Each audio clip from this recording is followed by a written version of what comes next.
It started like most office nightmares begin, with an email from HR.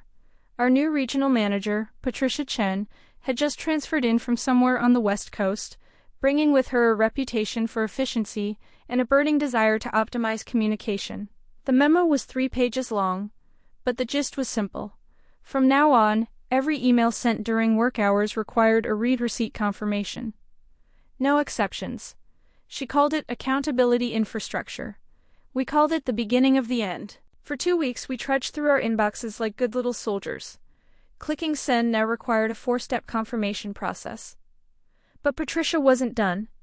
On a Friday afternoon, because that's when gods of corporate terror release their memos, she sent another email. This one announced she would be conducting email audits to ensure compliance. Anyone found sending emails without proper read receipts would receive a formal warning. 3 warnings meant termination. She also announced she'd be reviewing our email activity daily at 5 p.m. sharp. The fluorescent lights in the office seemed to hum a little louder that weekend. On Monday morning I made my first error. I sent a quick email to IT about a broken printer and forgot the read receipt. Patricia's feedback arrived in my inbox at 5:07 p.m. A memo CC'd to the entire department, noting my lapse in professional responsibility. I was officially on notice. But then something wonderful happened. I read the email policy again, very carefully. And I noticed something the legal department had apparently overlooked. It said, every email sent during work hours requires a read receipt. It didn't say anything about emails sent outside of work hours. It also didn't specify who had to send the confirmation. The next morning, I arrived at 6:30 a.m. before anyone else. I composed a single email to Patricia, requesting confirmation of receipt. Then I sent another, and another, every 3 minutes.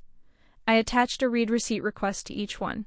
By 9 a.m., Patricia's inbox had accumulated 47 read receipt requests, all from me, all marked urgent. By 10 a.m., she was standing in the hallway, voice raised into her phone, demanding to know who was behind the email attack. By noon, the entire department had caught on. Every single employee had started sending their required read receipt confirmations to Patricia, exclusively, marking her as the sole recipient. Some included attachments. One guy in accounting sent his confirmations with the subject line Compliance Activity Report, email number 248.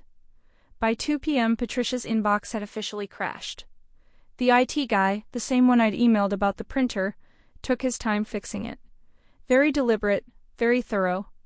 Patricia left early that day. She came in the next morning with a new memo. The read receipt policy was being temporarily suspended for technical review. It was never reinstated. These days, when someone asks about the email rules, we just smile and say we prefer direct communication.